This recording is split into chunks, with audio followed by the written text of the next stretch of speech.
So the worst decision, I came back too early from maternity leave. I had a little boy about 4 years ago, he's 3 now, and I took 8 months maternity leave after I had him, which is long actually when you look around in the industry. A lot of women don't take that long, a lot of women only take 6 months. But I just sort of felt I'd take 8 months, but then I started to get antsy that people would forget who I was, that my sources would be gone, that maybe my editor might start looking around, that I just wouldn't be where I was when I came back, that I needed to get back in immediately. And I was wrong. I was so wrong about that. I came back and after, a day, it was like I'd never been gone. But I was now back in work and that was the end of my maternity leave and my chance to sort of have a bit of time with my son. So I suppose I didn't trust myself and my career enough. In terms of the best decision, I think it was taking the chance with News Talk particularly. Because even though it didn't work out because the show was cancelled, it was a really, as I say, a really difficult decision to make in the first place because I loved working in the Sunday Times and, I had a pension, I had health insurance paid for me, I had these were good benefits in journalism. These are good benefits, you don't get those benefits in journalism. So that was hard to leave that, and into News Talk I had to become self-employed. So it was risky taking that decision and jumping into it and leaving behind a very good job, but it was the best decision I ever made because it has just opened so many doors for me. And also I think if you do the same thing for too long, you do get bogged down. What is it, change is as good as the rest? I've got a whole new career because of it in broadcasting that I wouldn't have had otherwise. I think maybe 5 years ago I would have said I would be working in charity work of some sort of NGO, something like that. But actually now, and I hate to say this, hit me with a shock recently, I'd probably be a politician. I know, it's awful. But I think I would, or if not a politician, I'd be working in politics somewhere. I don't think I'd be a special advisor though. I don't think I'd like the behind the scenes thing. I think I like more out front. So I think probably a politician, even though it's a terrible job. It's completely thankless. And the idea of putting yourself in front of the electorate and going out canvassing and you're constantly working and there's the holidays, they're good but they're bad because you're constantly working, so there's nothing to recommend it to anybody, and yet I think that's probably what I'd be doing. So yeah, try not to worry so much because journalism is such, or at least you're told, it's such an uncertain career. And it is uncertain, and there is so much competition. So you go into it and you're told throughout college really. I think on our first day in college, or certainly in our first year in college, I do remember certain lecturers saying to us, half of you won't get a job, and this was the environment that you're working in where you have this expectation that you're sort of doomed from the start. Like, this is always going to be hard. Chances are you're not going to make it. That's sort of the message. And I suppose as a result of that, I would have spent a lot of my early career and right up until quite recently worrying about what's going to happen next and am I making the right decisions, and how do I protect myself from not being unemployed, for example, or from how do I help my career forward.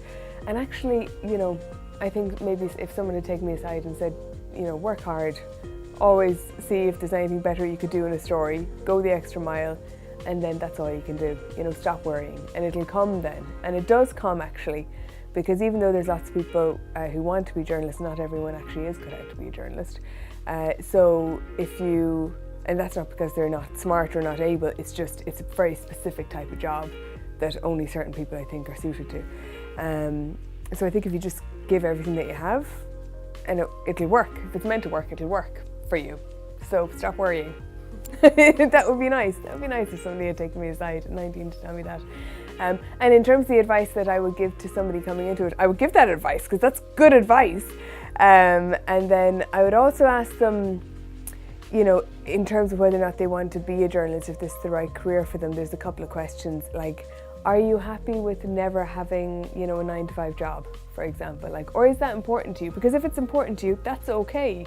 You're allowed want a 9-to-5 job. You're allowed want certainty. You're allowed to not want to have to work the weekends, regularly, or work into the night regularly.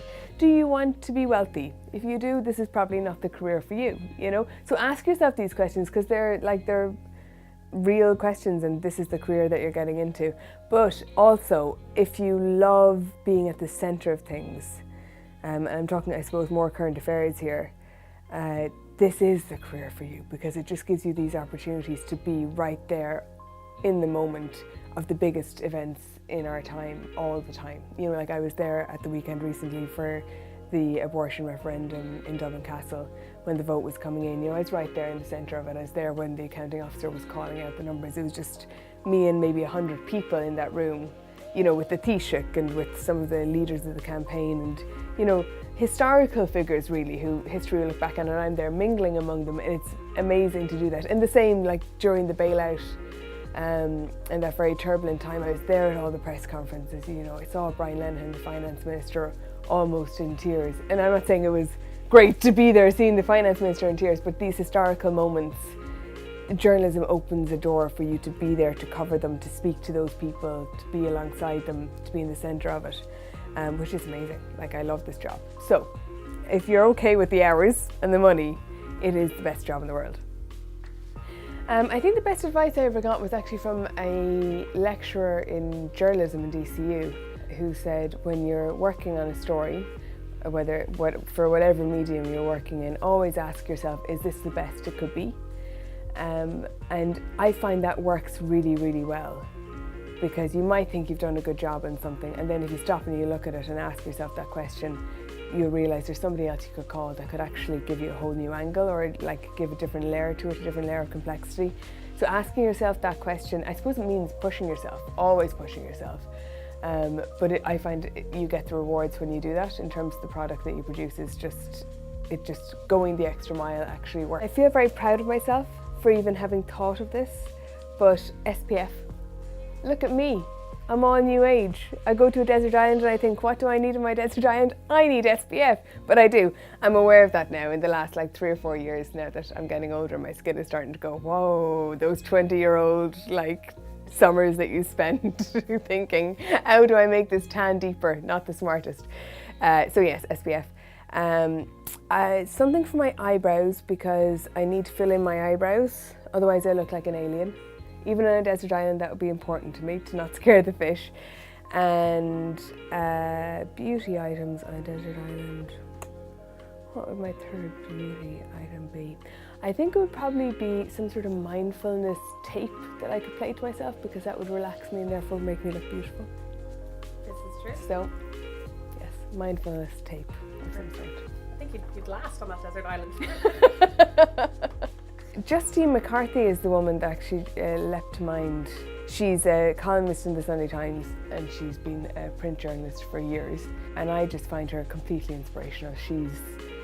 She always gives of herself in her columns. She's always completely honest, very, very open, very raw with what she writes, and also I find very, very brave in some of the things that she tends to reveal, and also the institutions that I feel that she's been taking on her entire career. So she is someone that I just think is absolutely inspirational. And she has these, we were talking about morals earlier, she has unshakable morals. She just, you know, it's very black and white with Justine. What's right is right, what's wrong is wrong, and there's no, you know, moving from that. And that's not the case with most people. Whereas with her, it's just, it's clear. And I just think it's amazing. I'd love to be like that.